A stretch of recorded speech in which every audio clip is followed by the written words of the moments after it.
자, 한스킹,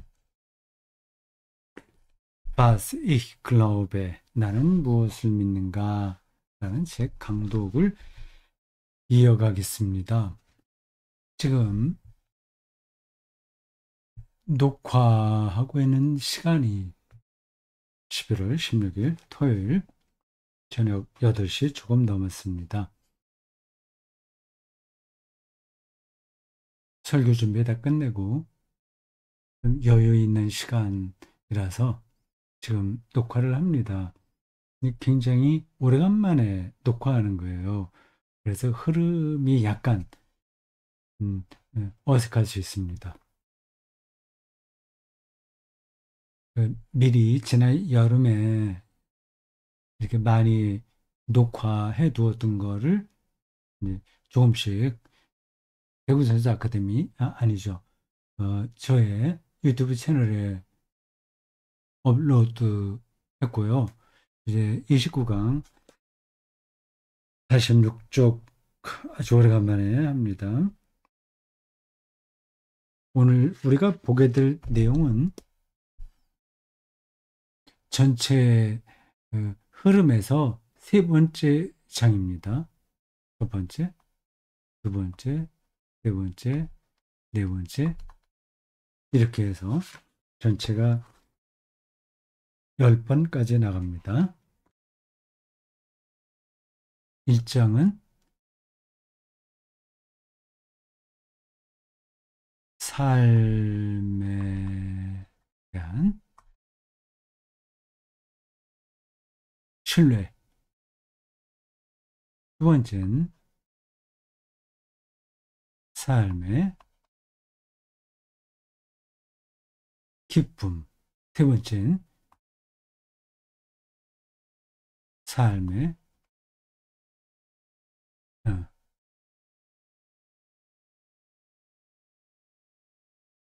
야정입니다.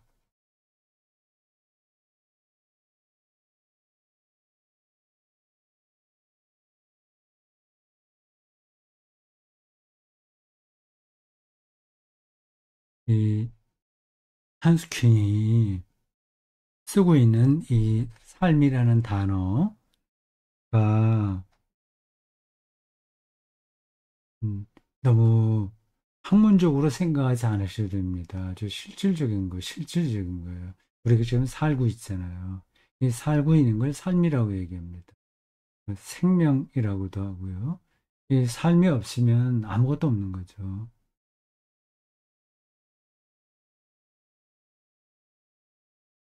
근데 우리 순수하게 우리말로 삶이라는 거하고 이제 다른 이제 한자를 빌려온 단어 생명 두 개가 느낌이 약간 다르긴 합니다. 근데 똑같다고는 생각해 두십시오. 삶 혹은 생명에 대한 이야기예요. 그, 이 한스킹이 내가 무엇을 믿는가 이런 전체 제목으로 이야기를 하는데 그 핵심에는 삶이 들어있는 겁니다. 생명인 거죠.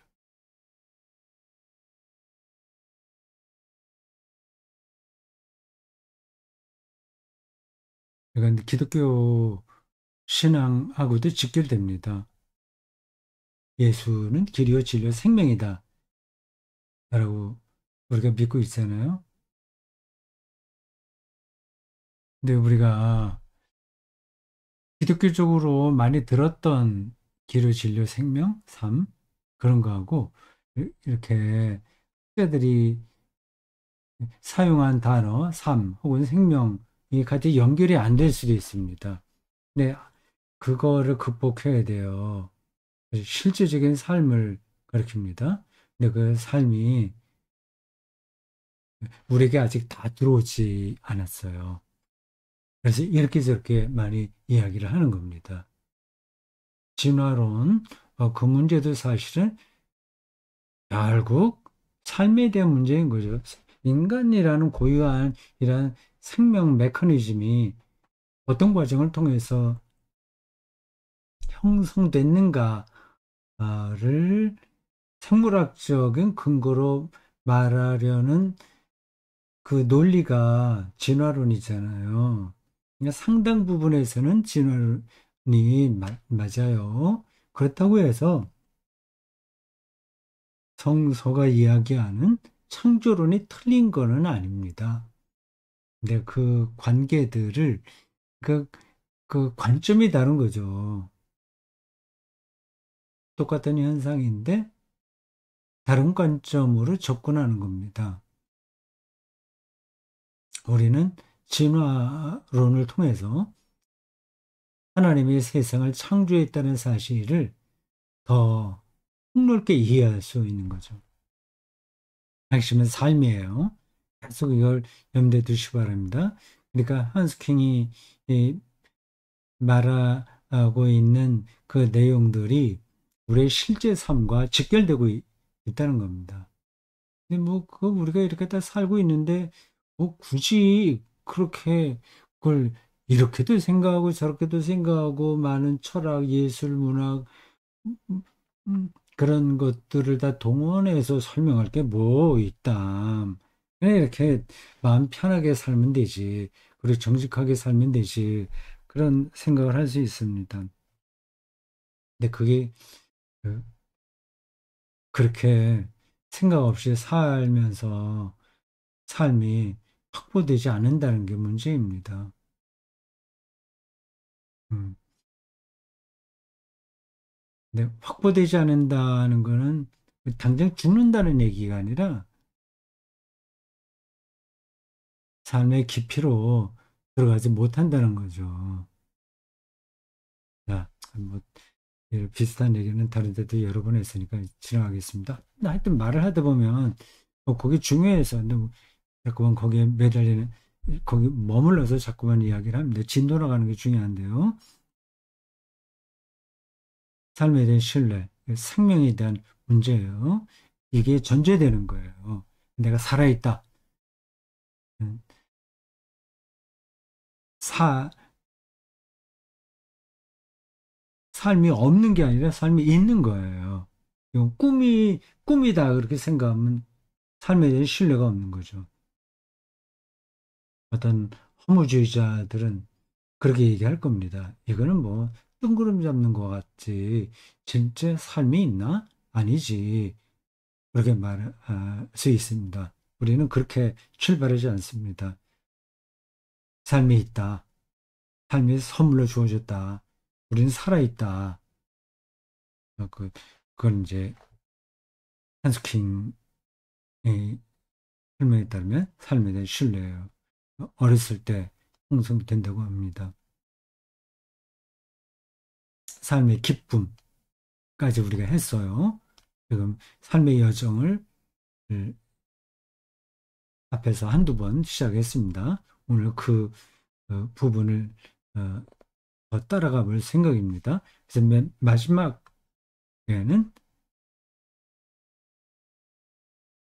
삶의 비전이에요. 또 꿈, 희망, 뭐 이런 거죠. 그리고 이제 곧 12월 첫째 주 일이 되면 대림절, 어, 대림절이 시작하잖아요. 이게 꿈입니다. 기다림이고요. 희망입니다. 그 그리스도교 신앙은 바로 저런 꿈과 희망에서 시작하는 겁니다. 대림절이 교회에서 시작이잖아요.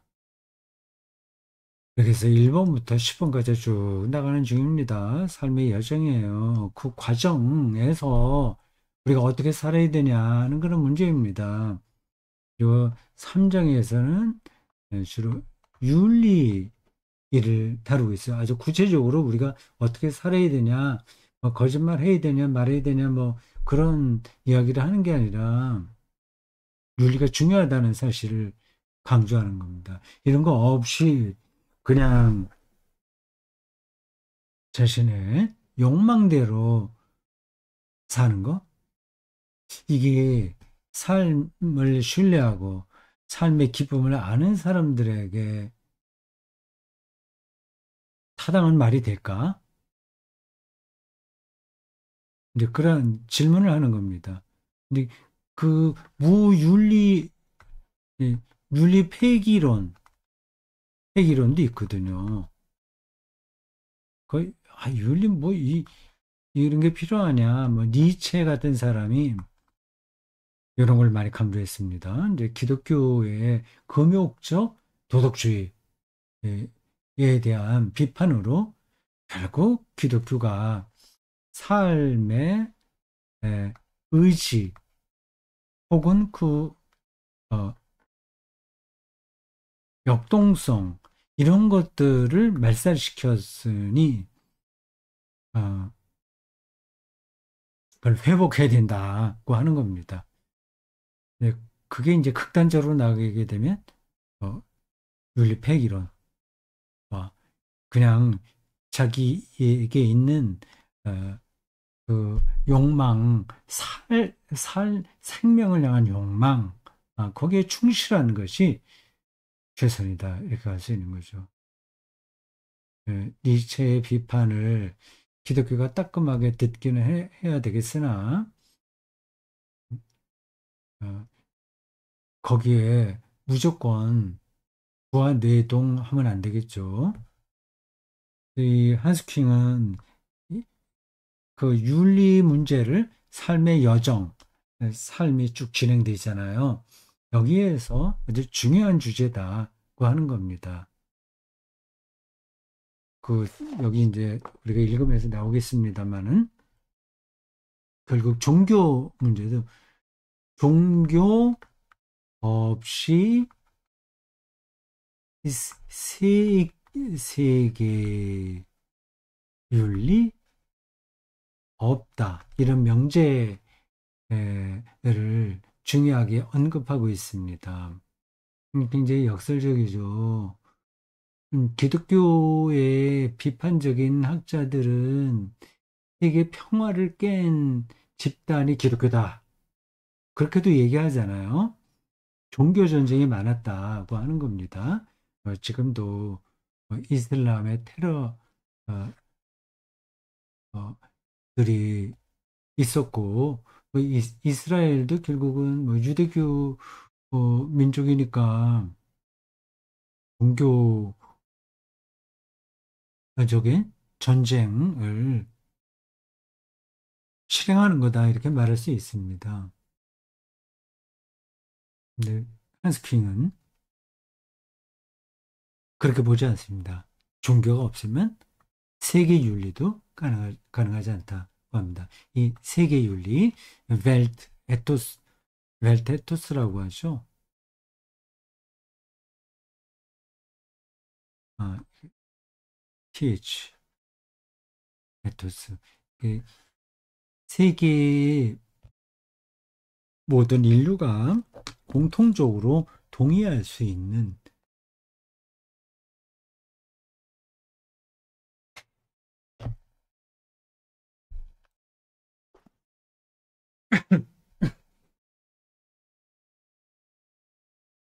기본적인 윤리의 토대를 세워야 된다고 하는 거죠. 거기에서 종교가 절대적인 역할을 한다고 하는 겁니다. 봅시다. 86쪽입니다. 여기에 나오는 그 제목이 쓸모없는 이정표 이렇게 돼 있어요.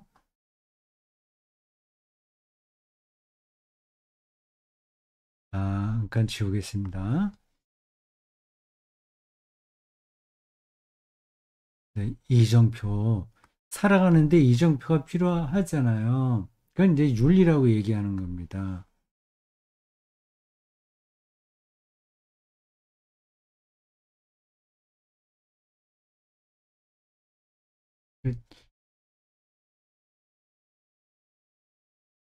쉽게 얘기하면 이런 겁니다.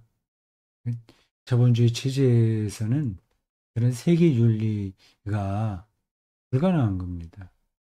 자본에 충실한 거, 그러니까 부자가 되는 거, 여기에만 모든 것들이 집중되니까요. 이걸 극복하기가 좀 쉽지가 않아요. 그래서 여기 우리가 지금 읽기 시작하는 29강의 소제목이 쓸모없는 이정표예요. 소제목입니다. 쓸모없는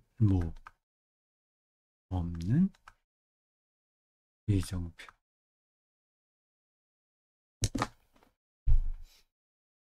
다 자라서 세상에 태어나는 인간은 없다. 인간이라는 종이 현생 인류가 출현하기까지의 오랜 여정에서 배워야 했던 것을 오늘 갓 태어난 아기들도 누구나 성인이 되는 여정에서 스스로 아주 개인적으로 배워야 한다. 음. 이것을 나는 나 자신의 가정에서 그리고 이런저런 다른 곳에서 체험할 수 있었다. 과연 인간 존재는 그 누구에게서나 새로이 배우지 않으면 안 된다. 물론 로빈슨 크루소처럼 혼자 외딴 섬에서가 아니라 인간 사회 한가운데서 그래야 한다. 어울려서 사는 그 사회 안에서 서로 부대끼면서 배워야 되는 거죠.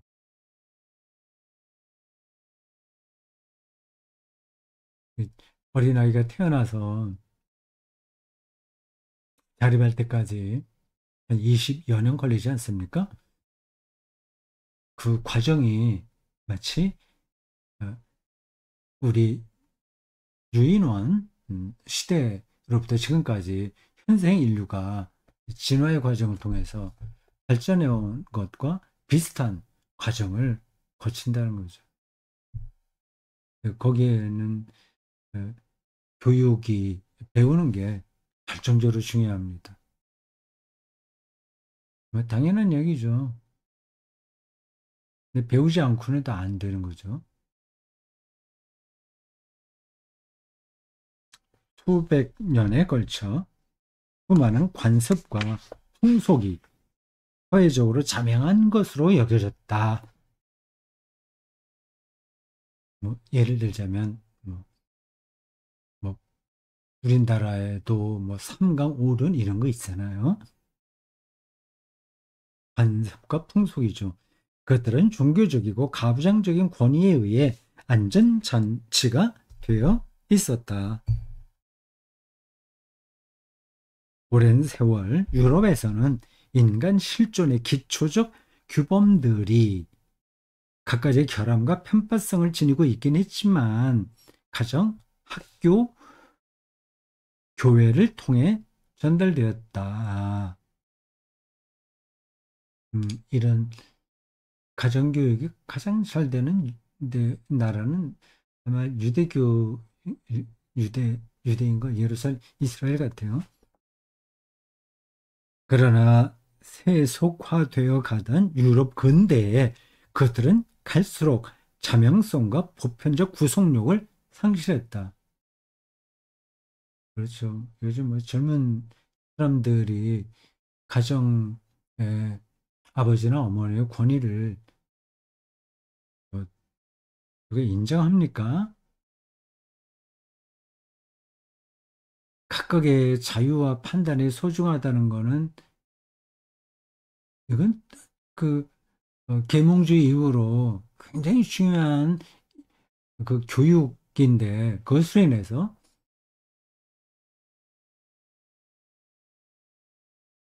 인간 삶에 대한 기초적 규범들의 권위가 떨어진 거예요. 그러니까 그냥 예를 들자면 이런 겁니다. 어렸을 때 저는 가난한 집에서 자랐지만 가끔 아버지가 그 밥 먹을 때는 말하지 말라는 거하고 그걸 밥을 하나도 남기지 않는 거. 그것도 말씀하신 게 딱 귀에 남아 있어요. 밥그릇에 밥을 남기지 않은 겁니다. 근데 요즘 뭐 우리 가족들도 봐도 뭐 별로 안 그렇더라고요. 네. 근데 그런 가르침들이 보편적 구속력을 상실한 거죠. 이제는 이런저런 문화 안에서는 이 규범들에 관한 망각과 무시의 단계들도 존재한다. 도덕적 방치와 황폐화의 시기 또는 영역이 존재한다. 네, 아주 거센 어, 물살처럼 그런 전통적 규범들이 무너진 거죠. 또 무너질 건 또 무너져야죠. 근데 그게 어디까지냐 하는 게 문제인 겁니다. 자주 스스로 뒤처지고 위기에 빠졌던 제도화된 종교는 이에 대한 큰 책임을 져야 된다. 흔히는 쓸모없는 이정표, 유럽과 미국 사람들은 이런 경우 곧장 이른바 계몽되지 않은 이슬람을 떠올린다. 음, 앞에서 말한 그 테러를 자행하는 이슬람 극단주의자들, 그리고 여성들을 억압하는 그런 관습들 뭐 있잖아요. 도저히 현대 문명 사회에서는 받아들일 수 없는 것들을 자꾸만 생각을 하는 거죠. 우리로서는 개신교 내 근본주의적 경향들 그리고 특히 목매한 로마 교도권을 떠올리는 게 더 이해하기 쉽겠다. 그러나 실로 희망찬 시기들도 존재했었다. 1963년 전 세계 그리스도교와 세속적인 세상에 대한 가톨릭 교회의 개방과 쇄신을 위해 미국을 가로지르며 강연을 했던 일이 나에게 얼마나 크나큰 기쁨이었던지 바로 열고 참으로 교회 일치적인 교황 요한 23세와 바티칸 2차 공회를 즈음한 로마 가톨릭 교회의 갱신 운동을 가리켜요. 젊은 가톨릭 신자 대통령 존 F 케네디의 은근한 후원을 받았다. 당시 가톨릭 교회는 나옵니다. 2차 바티칸 공의회와 이건 꼭 기억해 두세요. 2차 바티칸 카운실 공의회라고 합니다. 1962년부터 1965년인가? 이때 전 세계 주교들이 주기적으로 바티칸에 모여서 공회를 연 거예요. 회의를 해서 그 로마 가톨릭 교회가 어떻게 전향적으로 변화되어야 되는가에 대해서 논의를 많이 했습니다. 늘 로마 가톨릭 교회 개혁 을 말할 때는 저 2차 바티칸 공의회를 언급합니다. 그래서 요한 23세가 큰 역할을 했죠. 당시 가톨릭 교회는 2차 바티칸 공의회와 종교 자유 및 인권에 대한 공의회, 카운실의 공의회의 존중 덕분에 높은 신망을 누렸고 세상이 이제 가톨릭 교회를 향해서 뭔가 우리에게 그 방향을 제시해 주는구나 하는 생각을 한 거죠. 나는 신학자로서 주저없이 교회를 윤리적 방향 설정의 주목기관으로 내세울 수 있었다. 그러나 공의의 폐막 이후 시작된 교회의 신뢰성에 치명적 손상을 가져온 복고 다시 뒤로 퇴행하는 거예요. 다시 바티칸 공의회에서 제시했던 방향이 무시되고 거꾸로 갑니다. 그 요한 23세가 죽은 거죠. 그 필요한 사람이 좀 오래 살았으면 그 개혁의 동력이 좀 이어질 텐데 사람이 떠나니까 그게 좀 잘 안 돼요. 사람이 문제입니다. 그 복권을 얼마나 참담하고 황량했는지 여하한 방식의 피임도 중죄로 매도한 교황 바오로 6세의 회칙.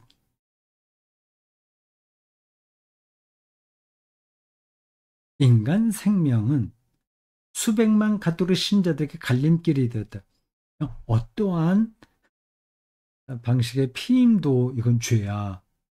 하나님이 생명을, 하나님의 생명을 인위적으로 막는 거니까 죄야. 그런 교황, 그 회칙, 6세 회칙. 회칙이 아니라 칙령이라고 하는 게 맞겠죠? 교황 칙령? 이게 이제 문제가 됐다고 하는 겁니다. 이 피임약 회칙은 내가 곧장 오류 없다고 라고 하는 소책자라는 책으로 교황 교도권에 대해 비판적 문의를 하도록 촉발했다. 문제 제기를 한 거예요. 한스킹이.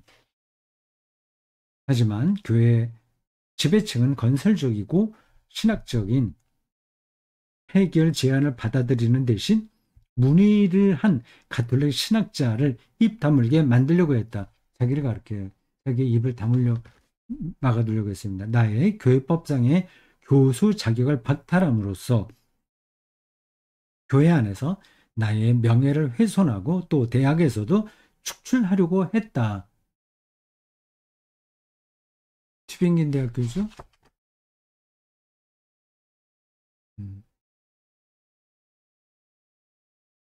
네, 튜빙긴 대학교예요. 그러나 두루 알다시피 이 두 가지 시도는 성공하지 못했다. 교황청에서는 교수 자격을 박탈했지만 튜빙겐 대학교에서 독립적으로 한스 퀸에게 교수 자리를 보장해 주었습니다. 당시에 세상의 걸림돌이었던 그 교황의 성윤리, 그 어떤 피임약도 죄다. 의 윤리는 후임 교황들이 많은 여행과 연설과 문헌을 통해 그 유효성을 엄숙히 확증했음에도 불구하고 맞다 이 말이 맞다. 그 교황 바울의 6세의 회칙이 맞아. 그렇게 뒤에 교황들이 반복해서 강조했지만 오늘날 가톨릭 신자 가운데 소수만이 받아들이고 있는데 그나마 갈수록 적어지고 있다. 지금 뭐그 받아들이는 가톨릭 신자들이 몇 명 될까요? 아무튼 교황의 권위, 무류성은 결국 크게 손상되었으니 이제 말도 안 되는 거를 그, 그 칙령으로 발표를 하고 계속 밀고 나가니까 권위가 떨어지는 거죠.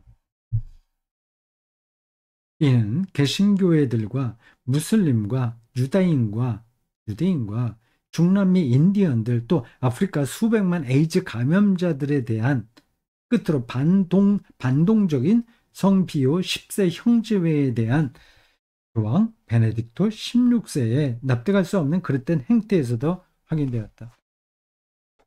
여러 교황들이 이름이 나오죠. 어, 앞에서 나온 교황은 바오로 6세, 바울을 가리킵니다. 바오로 6세. 여기 나오는 교황은 베네딕토 성인입니다. 글씨가 안 써지네. 베네딕토, 딕도, 베네딕토예요. 16세.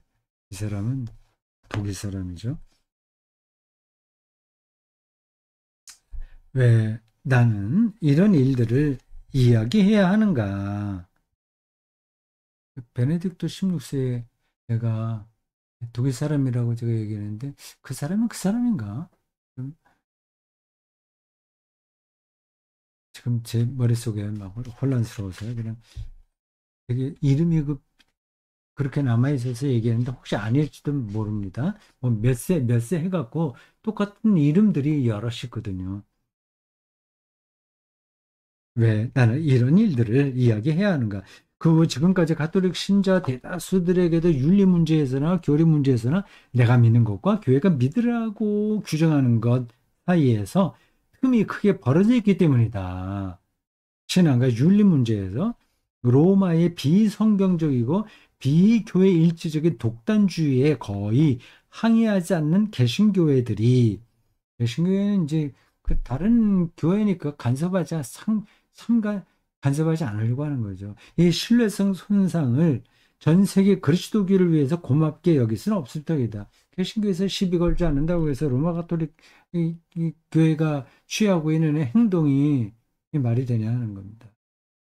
그럴수록 더욱 절박하게 이제 21세기의 인류의 미래 여정에 대한 미래, 앞으로 어떻게 가야 되냐 그런 겁니다. 어떤 윤리적 토대들을 같이 세워나갈 거냐 하는 거죠. 여정에 대한 물음이 제기되고 있다. 이를 위한 20세기의 온갖 이데올로기적 탈선과 비인간적인 사건들을 실로 참담하게 겪어보았거니와 이정표, 경향점이 존재하는가? 어떤 방향을 우리가 세울 수 있는가? 추락사고를 막을 수 있는 가드레일이 있는가? 근본적인 윤리적 물음은 이것이다. 자, 여기까지입니다.